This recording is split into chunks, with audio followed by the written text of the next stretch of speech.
Europe 1, 10h, 11h30. Culture Média. Thomas Hill. Merci beaucoup d'être avec nous pour la suite de Culture Média. Dimitri Pavlenko est donc resté avec nous. Joe Hume est là pour parler musique. Ça va, Jojo? Ça va très bien, bonjour Il faut à allumer le micro. Oui, bien sûr, ça. Et Sébastien Bordenave. Ça va, Sébastien? Super bien, bonjour. Une petite expo ce matin. Non, une grosse expo. Une grosse expo, carrément. Big Et puis alors, c'est un génie de la chanson française, n'ayons pas peur des mots, qu'on a la chance de recevoir ce matin. On a tous dans le cœur les notes de musique qu'il a composées. On a tous dans le cœur une petite fille oubliée, une jupe plissée queue de cheval à la sortie du lycée. On a tous dans le cœur un morceau de ferraille usé, un vieux scooter de rêve pour faire le cirque dans le quartier. Et la petite fille chantait, et la petite fille chantait, Je vous entends pas. et la petite fille chantait, et la petite fille chantait. Un truc qui me colle encore au cœur et au cœur. Bonjour Laurent Voulzy. Quel accueil, c'est merveilleux. On va pas aller sur la partie merveilleux. anglaise parce que là on gère moins. Merci d'être avec nous ce matin, Laurent, avec cette fois-ci non pas un album, mais un livre. Pour la première fois, vous racontez votre histoire dans un livre qui porte le nom de cette chanson cachée derrière.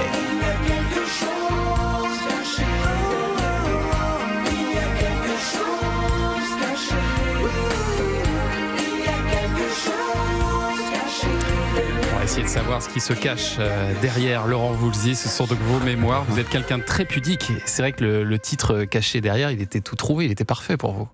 Et oui, je raconte pas tellement ma vie, quoi. En général, Oui. je raconte quand je sors un album. Quand on me parle je parle de ma vie autour de l'album, c'est-à-dire les chansons que j'ai faites, pourquoi je les ai faites, ce que ça raconte. Mais là, je raconte un peu plus loin que ça. Et ça fait longtemps que des éditeurs me proposent de raconter ma vie, mon enfance. Et je voulais pas. D'abord, je trouvais que c'était pas très intéressant. Non, mais je le dis en toute vraiment. Ah, vous vendez bien votre bouquin. Non, mais non, je suis très sincère. Je trouvais mais j'ai déjà dit, mais je trouvais que De Gaulle fasse ses mémoires, c'est bien, mais c'est une moi... chose, oui, mais bon. Laurent Voulzy. Et puis alors... Les mémoires de guerre de Laurent Voulzy. Voilà. Ah bah oui, alors, j'ai fait des batailles. Ouais, alors. Bien sûr. Et alors, non, et Qu'est-ce qui vous a décidé alors? Et petit à petit, alors, c'est parfois des amis, quand je racontais des histoires qui me sont arrivées, ou mon enfance, et encore mes enfants savaient même pas trop, et ils vont découvrir certainement, mes fils, des choses qu'il y a dans le livre. Mais quand je leur racontais quelque chose, ils me disaient... Faut papa ou Laurent, il faut que tu racontes ça. Bah oui. Je le faisais pas. Et puis ma compagne Isor m'a dit mais attends, là on te repropose, fais-le quoi, fais-le. Et elle vous a aidé à ça aussi, à l'écrire. Ah bah oui, alors bien sûr. Alors un jour, en fait, elle a écrit quelques lignes sur. Elle m'a dit j'ai écrit quelque chose sur toi. Alors je l'ai lu, ça m'a tellement ému. J'ai dit si un jour je devais faire un livre, faire mes mémoires. Je le ferai avec toi. Oui, en tout cas, j'aimerais que ce que tu as écrit là, je me sens tellement concerné par. C'est tellement moi dans mon enfance et tout. Et alors, ça a été comme un révélateur pour moi ce livre parce que je me suis rendu compte quand même qu'il y a des choses que je n'avais pas réalisées en lui racontant mon histoire et qui continuent à avoir un effet sur ma vie actuelle. Mais je me rendais pas compte de ça, en fait. Et alors nous, ce qu'on réalise très vite, ce dont on se rend compte très vite, dès les premières pages, c'est l'importance de votre maman, avec qui vous avez une histoire très particulière, Marie-Alice Voulzy, que tout le monde appelle Malise. Et en évoquant des souvenirs d'elle, vous pensez tout de suite à cette chanson.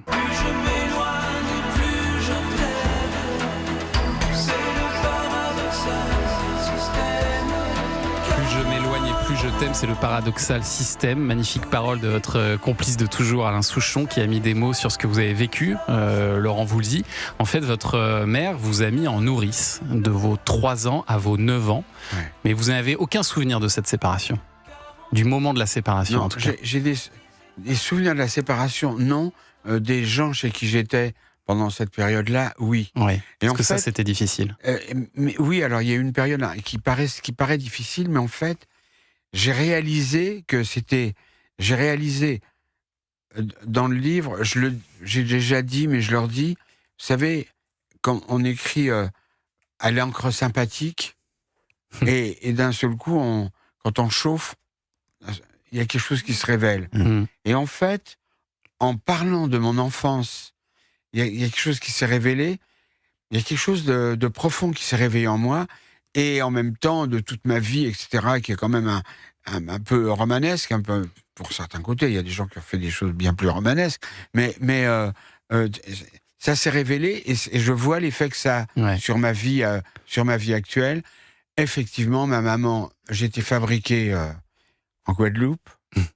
Et mon père, pour des raisons qui leur sont personnelles, enfin, lui sont personnelles, ma mère était très amoureuse, mais mon père s'est pas marié avec elle. Dans la famille de ma mère, petite bourgeoisie antillaise, ils se sont dit, c'est pas très bien que tu sois enceinte et pas mariée. Donc, ils lui ont pris un billet pour un bateau. Elle a traversé l'Atlantique et je suis né à Paris et j'ai été élevé seul au début par ma mère. Et après, petit à petit, bon, elle dansait très très bien. Elle voulait être danseuse professionnelle. Elle voulait être danseuse. Et donc, elle a monté un numéro de danse avec une amie. Et donc, là, elle est partie en tournée. Et là, elle m'a mis en nourrice. Elle n'avait plus le temps de s'occuper de vous, quoi. Voilà. Mais elle a fini par vous récupérer vers l'âge de 9 ans. Et alors là, vous habitez à 5 dans une chambre de bonne de 12 mètres carrés.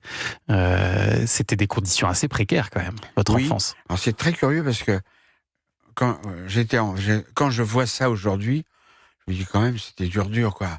On avait une chambre, et puis de l'autre côté du couloir de l'immeuble, on avait une petite cuisine qui était grande, comme 4 fois plus petite que ici.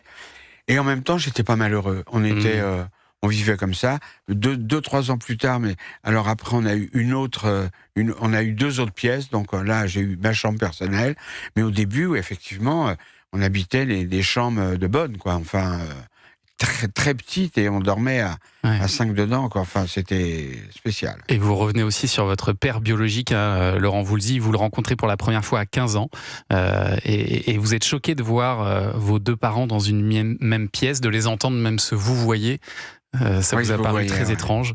Et puis vous le revoyez à vos 18 ans et il vous demande de lui jouer des chansons que vous composez à l'époque. Mais il n'est pas très encourageant. Il avait d'autres projets, en fait, pour vous. Il a écouté. Ma mère lui avait dit, tu sais, il écrit des chansons. Alors, il me dit, est-ce que tu peux me jouer une chanson ? Alors, je lui ai joué une chanson et je pris ma guitare. C'était chez ma mère, je me rappelle. Là, on avait déjà déménagé. On habitait un appartement un peu plus grand, c'est dans les HLM. Et alors, je lui ai joué une chanson. Il me dit, tu peux m'en jouer une autre ? Alors, oui, j'ai joué une autre chanson. Il m'a dit, écoute, c'est bien, c'est joli et tout, mais tu sais, des chansons comme ça, il y a des milliers de types qui en font. Et alors, il faut plutôt que tu fasses des études de droit. Et donc, il m'a poussé. Et il m'a dit si. En plus, il avait du pif, hein. Si.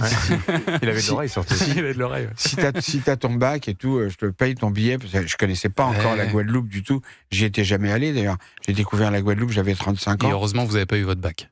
J'ai pas eu mon bac, mais l'orientation professionnelle, à 2 reprises, m'a mis dans des lycées pour faire comptabilité. Oh là là. Bon. À quoi ça tient une carrière ? C'est bizarre. Enfin, mais heureusement, vous avez résisté à tout ça. Et c'est la musique qui vous a guidé. Et puis votre vrai modèle de père, finalement, ça a été votre beau-père, qui avait une façon de vivre assez particulière, mais qui vous a inspiré aussi dans votre vie, Laurent Voulzy. On va en parler dans un instant. On revient tout de suite sur Europe 1. Ne bougez pas. Europe 1. Et vous êtes bien sur Europe 1. Vous écoutez Culture Média, 10h, 11h30 tous les jours avec Thomas Hill, avec Joe Hume ce matin, Sébastien Bordenave, Dimitri Pavlenko. Je me suis invité. Merci de m'accueillir. C'est trop sympa. Avec vous, Thomas Hill. Laurent Voulzy. Et Laurent Voulzy, qui est l'invité ce matin de Culture Média pour son livre Thomas Hill, livre de mémoire, caché derrière, disponible aux éditions du Cherche Midi. Et on parlait juste avant la pause de votre vrai modèle de père, qui était finalement votre beau-père, le père de vos 3 frères et sœurs qui sont nés après vous, Laurent Voulzy. Mais il n'habitait pas avec vous. Il ne venait que le week-end, parce que votre maman était en fait sa maîtresse. C'est ça ? Oui. J'aime pas trop ce mot-là, mais je dirais c'était la personne qu'il aimait. C'était la femme qu'il aimait. Mais je pense. Mais il était marié. C'est ça. Il avait une autre famille. Il avait une autre famille et il vivait ouvertement la semaine avec sa famille et le week-end il était avec ma mère. Et tout le monde était au courant, Oui, tout le monde était au courant. Ça posait pas de problème. Mais Et c'était ça- même pour non, vous, c'était normal. Pour moi, c'était normal. Quand je suis arrivé pour habiter avec ma maman, il était lui, au contraire, il m'a dit tu m'appelleras papa, etc. Mais donc c'était normal. J'avais 8 ans et demi. Ça me posait aucun problème de voir qu'il arrivait le samedi et qu'il repartait le lundi matin. Et ça me paraissait normal. Je savais qu'il avait une femme, je savais qu'il avait des enfants que j'ai même connus à un moment. Et donc, tout ça me paraissait normal. Mais je pense qu'il y a eu de la souffrance au début. Je pense que ma mère, qui était très amoureuse de lui, au début, sachant qu'il était marié, a souffert. Ouais. Et je pense que sa femme a souffert. Sûrement. Aussi, Ouais. bien sûr. Ouais. Je pense que ses enfants légitimes ont souffert, mais nous, à la maison, les enfants, on n'a pas souffert. Mais d'ailleurs, on trouvait ça normal. Vous écrivez, Laurent Voulzy, dans Ma vie d'homme, j'ai assimilé ce modèle de vie d'homme que vous avez assumé avoir reproduit avec les femmes. Ça veut dire que la fidélité, c'est pas trop votre truc, Laurent Voulzy? Alors, je pense que je suis fidèle. Non. Mais à plusieurs femmes. Non, non, je pense pas ça. Non, mais j'ai eu plusieurs vies, quoi. Ouais. J'étais marié une fois, ensuite j'ai vécu avec une personne, ensuite avec une autre, ensuite je me suis remarié, ensuite j'ai revécu. Vous êtes fidèle, mais vous aimez bien changer. C'est pas que j'aime changer, C'est c'est fidélité que... successive. Ouais, c'est ça. Je dis pas que j'aime changer, j'ai changé. Je n'arrive pas à analyser ça. Et Isor, ma compagne, a été d'ailleurs extrêmement généreuse de parler dans le livre des femmes avec qui j'ai vécu. Bah oui. Et c'est quand même courageux de sa part et très généreux. Mais elle m'a fait prendre conscience que probablement mon modèle d'enfance est un modèle qui n'est pas conventionnel Et ça a joué. et que peut-être ça a joué sur ça, quoi. Et d'ailleurs, Voilà. Alain Souchon, vous avez écrit une chanson sur ce trait de votre caractère.